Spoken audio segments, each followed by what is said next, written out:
Something is happening. Beauty's at work through pure and selfless acceptance, through everyday transcendence that remedies the chaos, an antidote to the sorrow on this earth for eternity. Music heard so deeply that it is not heard at all. You are the music while the music lasts. Insist on beauty in spite of everything. Decorum.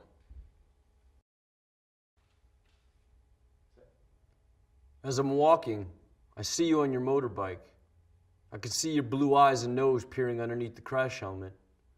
But it's not you, it's just a man that looks like you.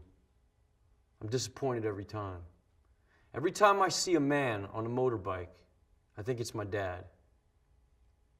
I'm not sure why this is. Sometimes I forget what your bike looks like. Everyone's eyes and faces look the same underneath black crash helmets. From a distance, everyone looks like you. Although soon I realized it's not. I remember you used to paint pictures of naked women in crash helmets. Their identities were hidden too. I always wondered who these women were. Their shiny black round heads like lollipops. Props. Who were they, Dad?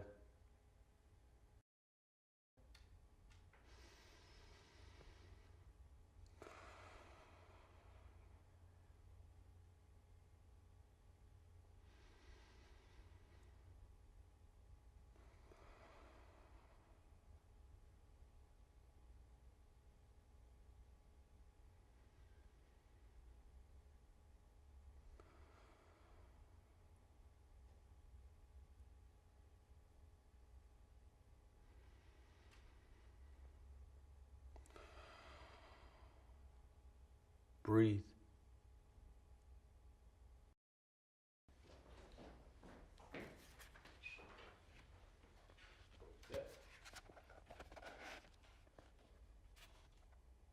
The Laughing Heart.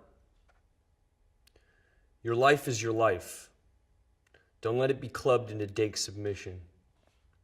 Be on the watch. There are ways out. There is light somewhere. It may not be much light, but it beats the darkness. Be on the watch. The gods will offer you chances. Know them. Take them. You can't beat death, but you can beat death in life sometimes. And the more often you learn to do it, the more light there will be. Your life is your life. Know it while you have it. You are marvelous. The gods wait to delight in you.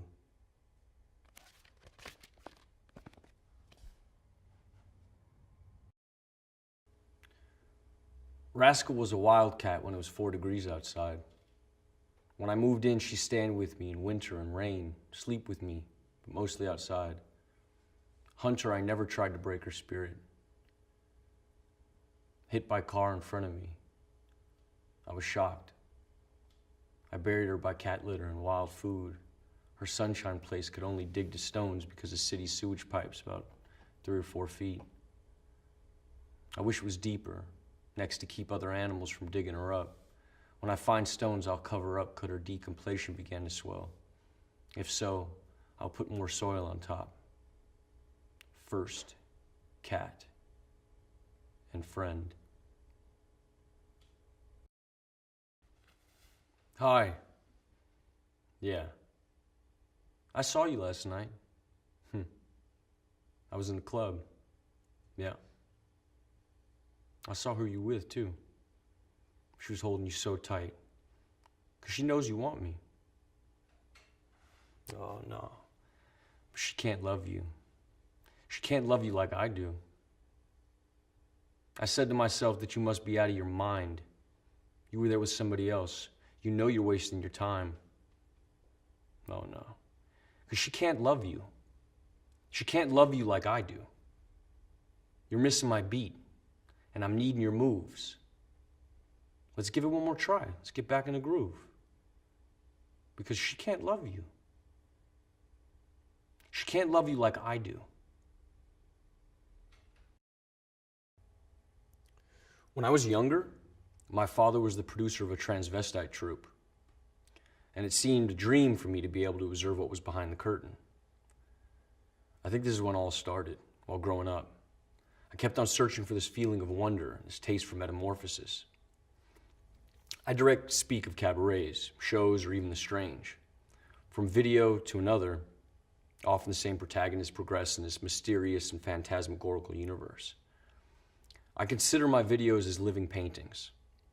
I use the camera as a painter with his brushes. What could my world be made of? Red, green, blue. Red, green, blue. Red, green, blue. If you want to turn yourself into a proud samurai warrior, you need the katana samurai sword. This high-quality plastic weapon is a Japanese longsword which will look just perfect with your traditional Japanese hakama and the traditional Japanese gita, and add the finishing touch to your Asian outfit. The black and gold katana samurai sword comes with a matching black scabbard, so it can be stored safely. The Japanese sword will protect you in fights and is sure to make you an eye-catcher at any party. Size length, 105 centimeters. Blade length, 70 centimeters. Material, plastic.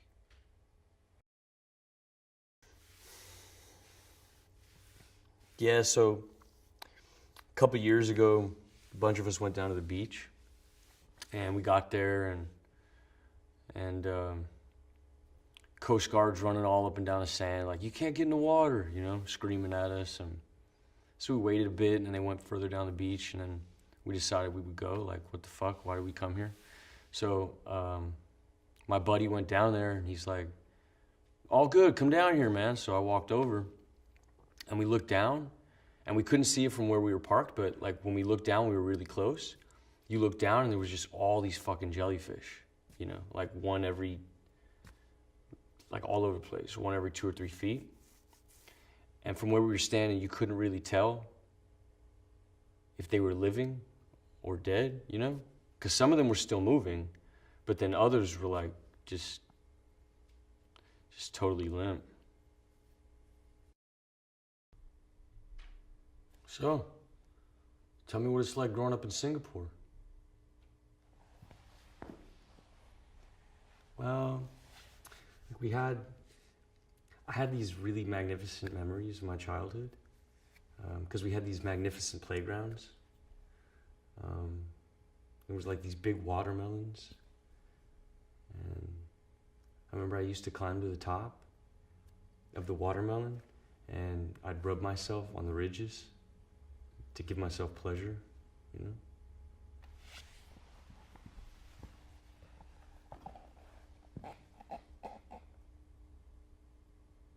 You think we can fall in love on the internet?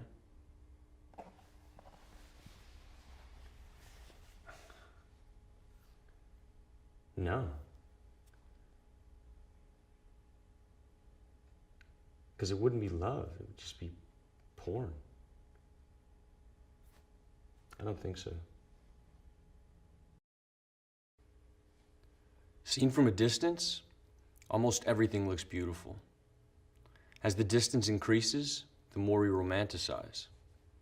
All the small details from the everyday reminisces the past, because things we want to forget are the things we can never forget.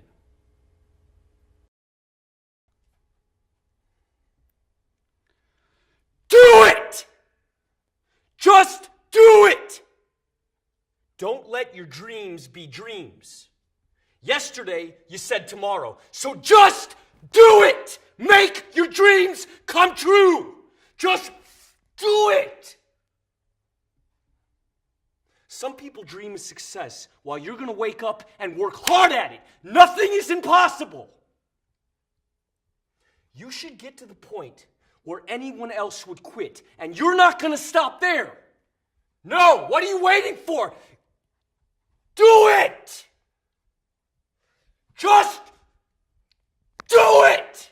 Yes, you can! Just do it! If you're tired of starting over, stop giving up.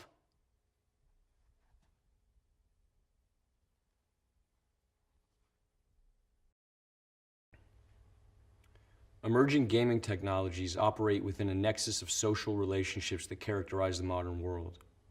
These technologies enable a constant commentary which has become the quintessential quality of power, often operating as mechanisms that dictate our action and preordain our expectations. The work interrogates the cultural logic of feedback as a metaphor and material condition. It is live, cybernetic, reactive. Sensory data translated through visual and tactile apparatus. Disillusion of the virtual and corporeal boundary. Reorienting perspective of the existing in an alternative space and time. An avatar in symbiosis with the subject. Taking the lead in a continuous loop of action and reaction.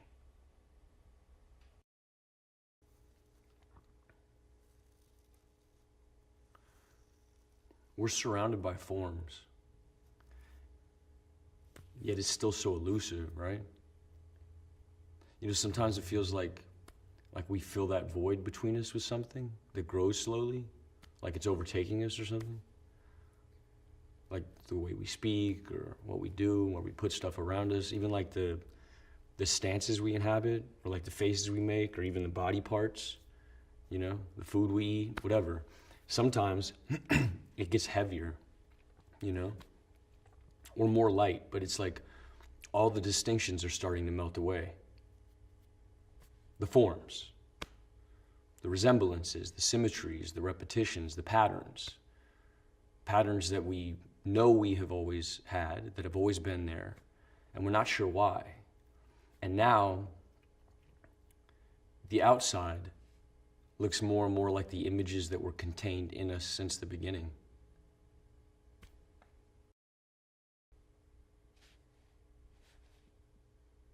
Hi.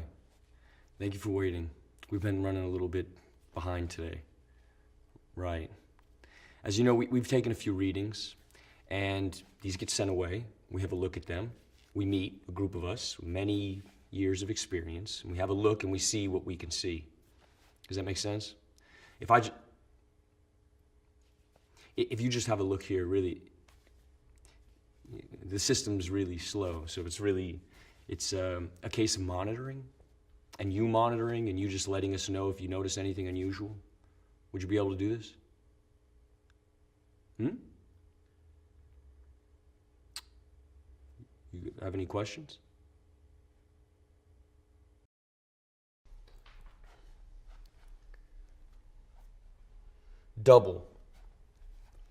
Double-sided, minds, different paths.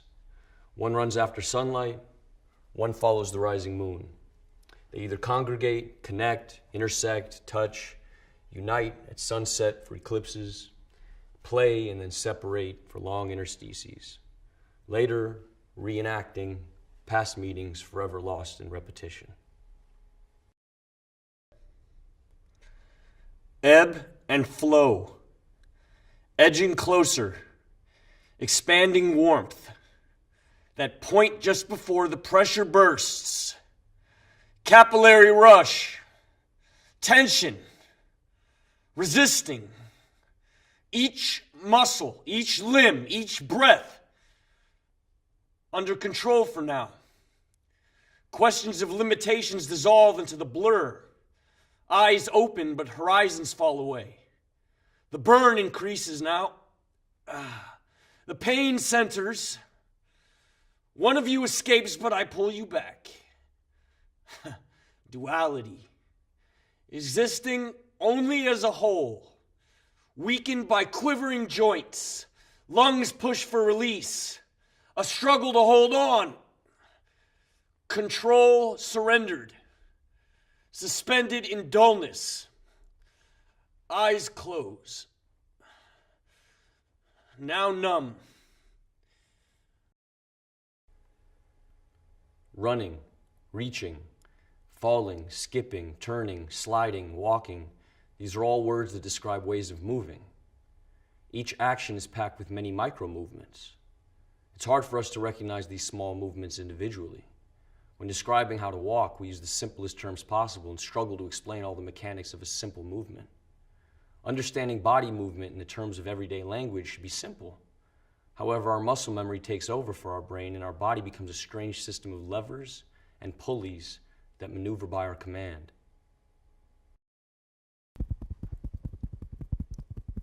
She sits. I squirt toothpaste in my mouth. I start to brush. She's looking at me, I look at her. I keep brushing whilst looking. Whilst I look at her, she looks at me, and I continue to brush, getting faster, getting harder. I start to gag. My eyes leak, and I still look at her. She looks at me, and I keep brushing, gagging. I feel like I'm gonna be sick. Am I gonna be sick? Gagging. Paste down my face, my hair, on my shirt, dripping. And I still look at her, and she looks at me. Enough.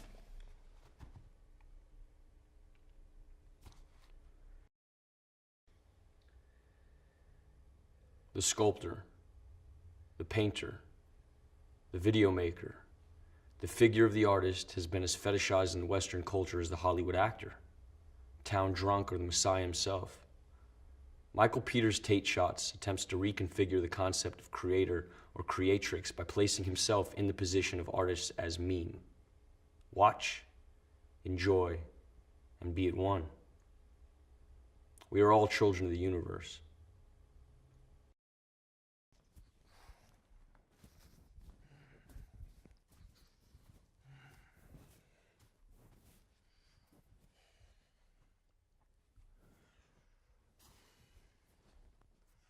I fear the absolute. I fear my absence in the absence of all things. Belief in living has been contorted into this shortened life of contempt and predetermined imprisonment. And I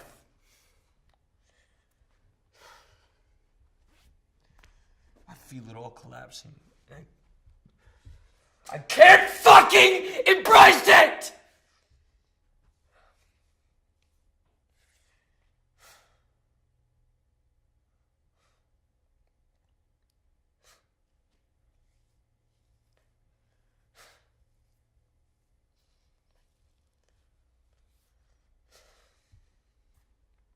It's near, and here I stand,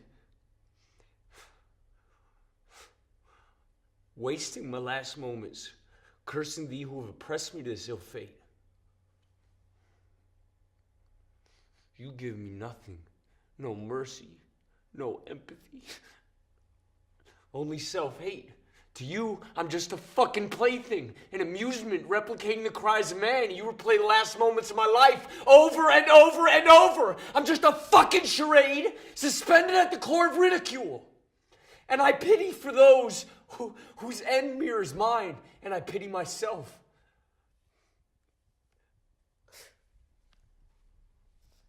I'm helpless. Thank you.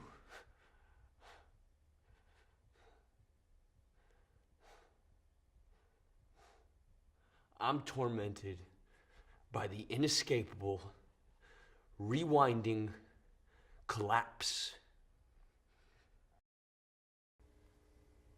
Don't let them see me like this. A man is under surveillance. Where's he gone? Almost into a state of euphoria, of relief, as though he's happy about it.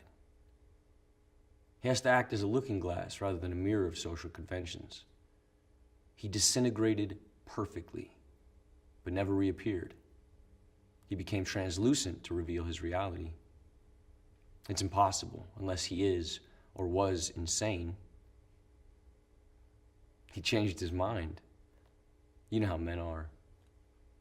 Perhaps it symbolizes something deep in his subconscious.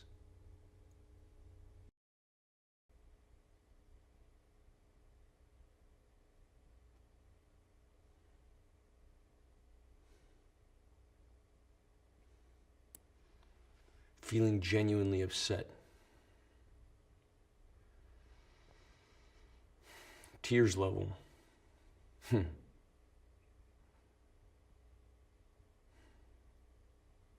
Shame on me.